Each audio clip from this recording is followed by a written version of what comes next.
观众朋友们好，现在是美国东部时间6月5日，这里是华尔街网报当日第一期节目。现在我们继续为您带来有关中国以及世界的最新消息。如果喜欢，请记得为节目点赞，并请订阅我们的频道。今天我们首先要为您关注到的是蓬佩奥和余茂春一起发表在国会山报的联名观点文章。文章表示，32年前美国凯旋而归，柏林墙在1989年轰然倒塌，冷战很快结束。但是32年前的今天也是一场悲剧。当时中国共产党的武装力量人民解放军在最高领导人邓小平的指挥下，将坦克开进天安门广场，屠杀了数百名甚至可能是数千名支持民主的中国示威者。那一年，一个共产主义帝国被证明太软弱而无法生存，另外一个共产主义帝国被证明太残酷，无法甘心自己被扔进历史的灰尘堆。在苏维埃帝国崩溃之后，西方许多人急于宣布历史的终结，而经过几十年的冷战，希望共产主义这个对自由和民主最严重的威胁永远结束是可以理解的。对于柏林胜利的一厢情愿，可能会掩盖天安门悲剧的真正含义。这两个事件的特点是人民对自由的渴望和共产党人粉碎他们决心之间史诗般斗争的英雄表现。正如1956年在匈牙利和1968年在捷克斯洛伐克发生的那样。但是1989年以来，许多西方的知识分子和政治精英认为这场斗争已经结束，他们淡化了共产党仍然是一个马克思列宁主义式的独裁政权，致力于颠覆自由民主国家所领导的基于规则的国际秩序。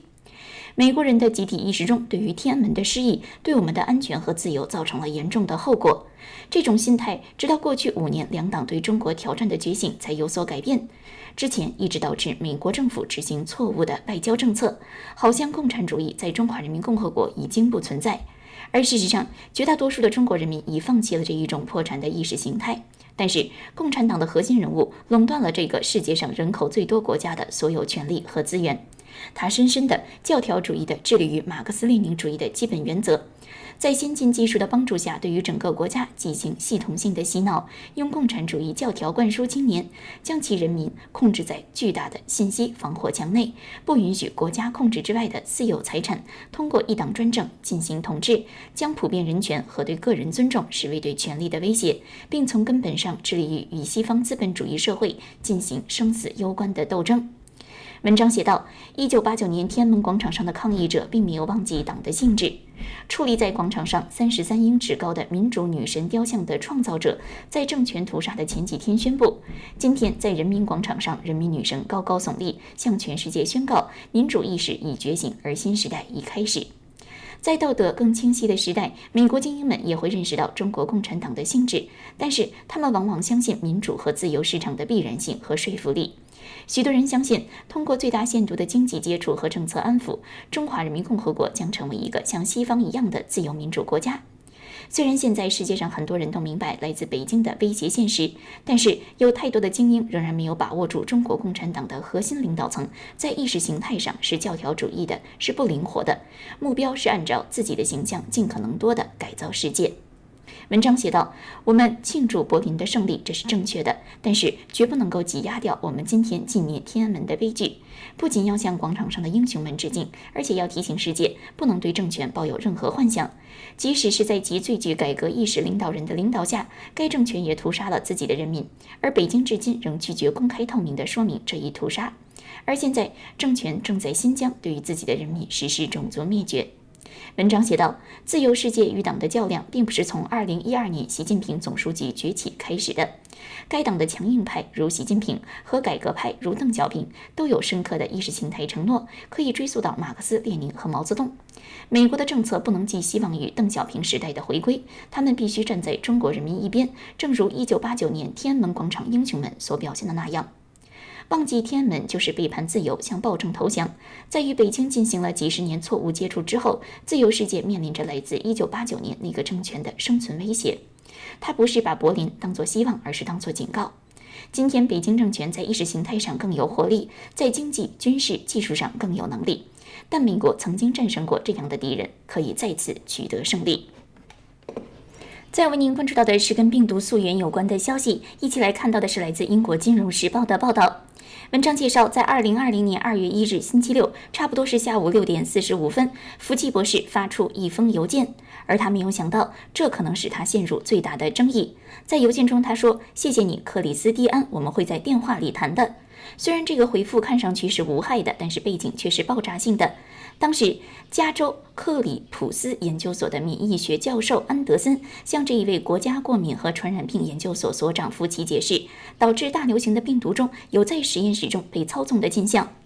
这是本周发布的福奇3000页邮件的一部分，这些邮件可以追溯到大流行病开始的时候。右翼媒体利用这一封邮件表示，这是武汉病毒所泄露的证据，而福奇本人知情。但是安德森表示，后来在掌握更多信息之后，他们拒绝了这一理论。但是这封电子邮件却使一些人更加确信，福奇与其他科学家就实验室泄密的潜在证据进行交谈，但是却公开淡化了这一种可能性。现在这一位被称为美国医生的人正面临着辞职的呼声和来自右派的大量批评。他在公开场合坚持认为大流行病的根源是野生动物，而不是中国实验室。密苏里州的共和党参议员乔什·霍利在周五直接敦促福奇辞职。此外，还有很多川普的支持者指责福奇夸大了大流行病的严重性。福奇承认自己也很担心，不是担心别人对他的打击，而是担心对美国的影响。他告诉《金融时报》，这些邮件显示有人一直在评估数据的发展情况，这是科学研究的一部分，但是人们有选择地把电子邮件拉出来，以歪曲现实。福奇一直是美国对大流行病反应中最突出的公众面孔之一。在电视上，他用朴素的语言讨论流行病的严重性，他愿意反驳前总统川普的说法。福奇获得了大批粉丝，截止2月，他的支持率为60%，高于他现在作为首席医疗顾问的拜登的支持率。其他人认为他是出于政治原因在破坏川普。曾经在川普政府中担任卫生部门副主任的保罗·葛曼表示，福奇是一个好人，一个伟大的科学家，但不幸的是，他把自己变成了一个政治人物，这使他失去了可信度。而福奇本人否认了这一点，他说：“我有时不得不反驳川普的话，因为他说的并不正确。周围似乎有一些激进的人认为我是敌人，我不是敌人，我只是想把真相说出来。”而现在受到威胁的是他作为真相叙述者的声誉。他被指控通过国家卫生研究院提供60万美元拨款，帮助资助武汉实验室的风险性研究，用于研究蝙蝠冠状病毒。他的批评者表示，他坚持认为疾病可源在野生动物，这与其说是对证据的反应，不如说是他对保护其机构名誉的渴望。福奇告诉《金融时报》，他仍然认为绝大多数可能性是病毒从动物转移到了人类身上，但是他也承认，武汉实验室利用美国国立卫生研究院的资金开展的一些工作可能违反了安全标准。尽管他表示，这一责任在于从事该工作的非政府组织生态健康联盟。他说：“我必须回去看看。”他指责一些冠状病毒的工作是在生物安全2级进行的，这大概相当于牙医办公室的生物安全标准。但是他表示，这本应是由生态健康联盟监督的事情。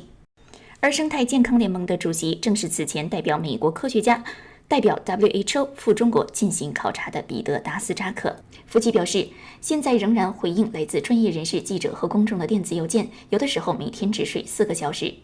朋友们担心，面对如此艰巨的工作和来自川普支持者的持续攻击威胁，福奇可能很快就会退出公众生活。但是福奇坚持这不会发生。他说：“我从来没有想到过要退出。当我们盯住这个爆发威胁并彻底粉碎疫情时，也许才是我结束职业生涯的时候。”再为您关注到的是中美俄有关的消息。根据来自俄罗斯塔斯社的报道，普京在6月4日表示，他确信美国正在重蹈一个典型帝国覆辙，也就是对自己的无限权力充满信心，给自己制造不必要的问题，直到在无法处理这些问题为止，就像曾经的苏联那样。这是普京在参加年度经济论坛圣彼得堡国际经济论坛期间所发表的言论。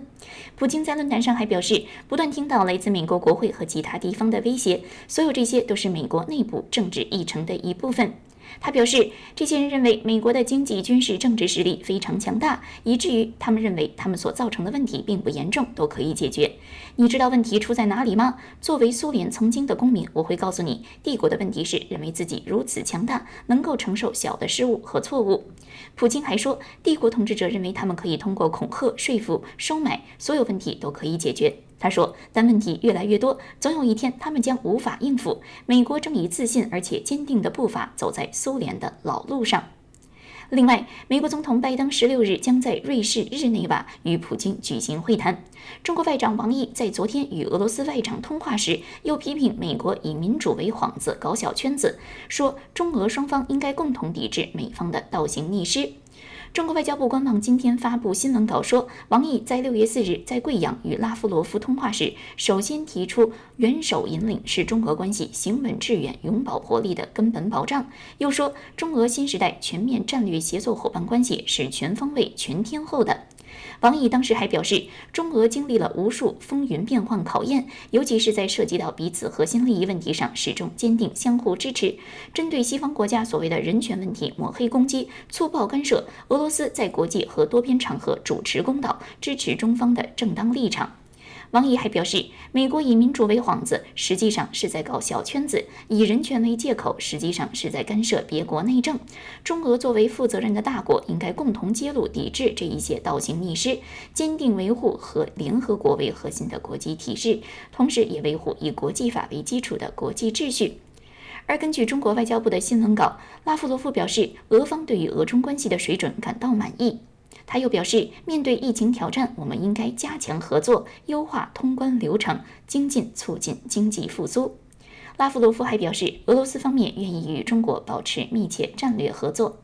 自从拜登入主白宫以来，已对莫斯科当局祭出多项新制裁。而拜登日前表示，6月16日在日内瓦与普京召开首场峰会时，将针对人权问题进行施压，美国不会坐视由他侵犯各项权利。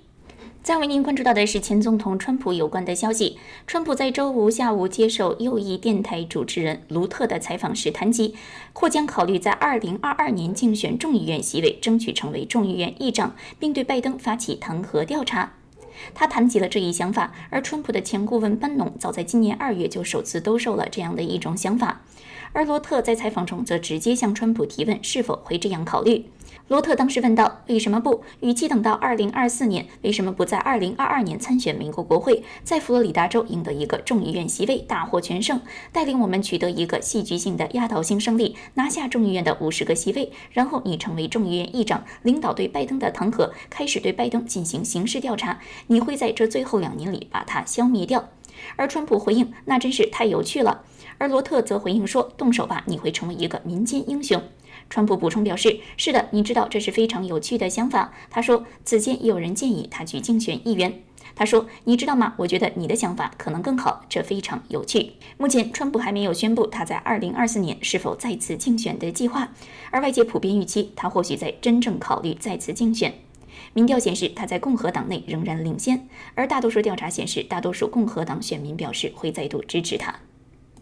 再为您关注到的是军事有关的消息，一起来看到来自南华早报的报道，一支中国海军部队在太平洋完成了为期1个月的远距离训练。此举表明，解放军正在将其注意力从其近邻扩大。人民解放军南部战区司令部在周六表示，在过去的1个月里，其指挥的舰队行驶了6700多海里，经过了西里伯斯海和西太平洋。指挥部没有表示有多少船只参与，但是表示至少包括20多次演习，其中也包括反导弹和防空演习。指挥部在其社交媒体账户上表示，复杂的军事形势对于官兵的意志和毅力提出了巨大挑战。在远海使用武器，不仅有助于连续评估航行条件下的装备性能，也考验出官兵的指挥和合作能力。文章介绍，近年来中国海军一直在扩大其行动范围。去年，南方战区司令部下属的舰队在太平洋地区完成了为期41天的演习，总共行程是14000多海里，同时执行了一系列战斗和救援义务。分析指出，西里伯斯海是通往西太平洋的门户，这一地区包括美国领土关岛。对于中国发展远征作战能力，解放军将探索更多地区，而不是局限于临近海域。更多的远征演习意味着海军将有能力达到更远的海域。分析人士认为，中国正努力建设一支准备战斗的军队，为了做好战斗准备，中国还必须发展远征的后勤和海军能力。他表示，我们的假想敌不一定是美国，但是如果他们损害了中国的核心利益，解放军一定将其视为重要对手。再为您关注到的是加拿大有关的消息。加拿大总理特鲁多在今天表示，北京主办的2022年冬季奥运为关注中国人权问题的国家提供了向北京当局施压的机会。根据来自路透社的报道，多鲁多表示，中国唯有在面对统一阵线时才会改变行为，并表示他会在下周召集的7大工业集团，也就是我们说的 G7 7国集团领袖高峰会上提及此事。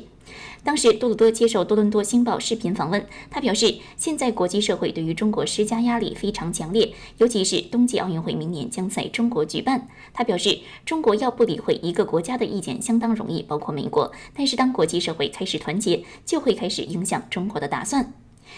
多鲁多并没有提出运动员退出冬奥会的问题，而加拿大奥林匹克委员会此前反对抵制赛事，表示这不会使中国改善人权记录。再为您关注到的是军事有关的消息。根据美国防务新闻的报道，在6月3日，美国有65位前军官、国会议员、政府官员联名写信给拜登总统，敦促其将削减导弹防御计划列入与俄罗斯和中国的战略稳定会谈中。他们认为，这可以为迅速发展的核武器军备竞赛找到一个潜在的突破口。65人在联名信中写道，要求美国对在与俄罗斯和中国的战略稳定会谈中纳入导弹防御系统，并对此持开放态度。信中写道，美国陆基中段防御系统已经失败，所以现在对中国和俄罗斯还不是威胁。这为暂停目前围绕美国导弹防御系统以及与俄罗斯和中国之间的军备竞赛提供了机会。信中表示，自从2002年美国时任总统小布什让美国退出反弹道导弹系统以来，陆基中段防御系统一直在匆忙混乱地进行，导致了失败的实验记录，浪费了数十亿美元，并加速了美国与俄罗斯和中国的军备竞赛，导致中俄两个对手都扩大了进攻性核武计划，以对抗美国的导弹防御系统。联名者包括美国前国防部长佩里、奥巴马时期的副国家安全顾问罗茨，以及参议院前多数党领袖达施勒等。最后再要为您关注到的是来自美国媒体 NBC 的报道，习近平希望让中国在世界范围内更受喜爱，但是北京面临的问题之广、指责之深，可能会使其在公共舆论场上变得形象更积极，情况十分棘手。根据来自中国官方媒体新华社的报道，习近平本周表示，中国必须改进向全球受众讲述中国故事的方式，寻求国际声音，以反映中国这个世界第2大经济体日益增长的地位。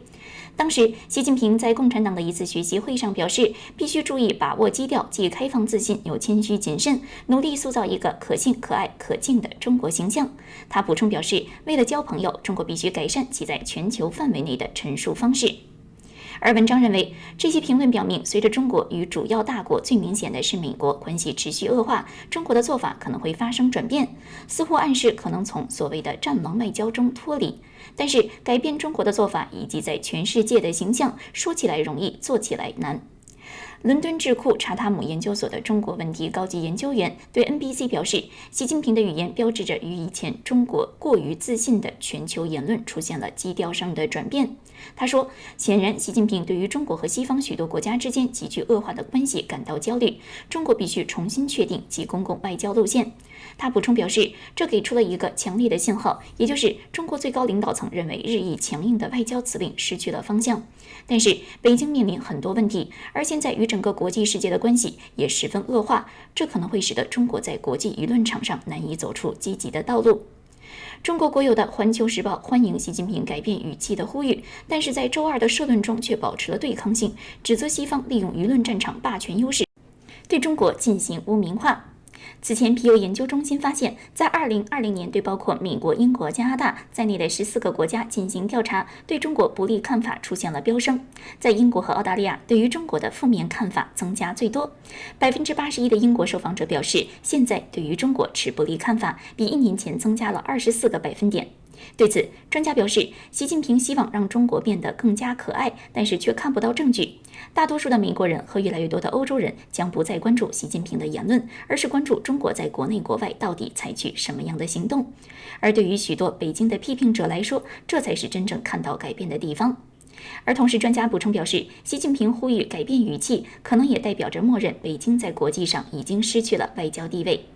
也有人表示，习近平的声明很可能是为国内听众和国外听众所做出的。中国人民真正需要相信的是，至少在某种程度上，我们这个党国比其他的领导人是更好的朋友，这才是习近平希望释放的基调。好了，以上就是本期华尔街网报的全部内容，希望你喜欢并继续关注我们频道的其他节目。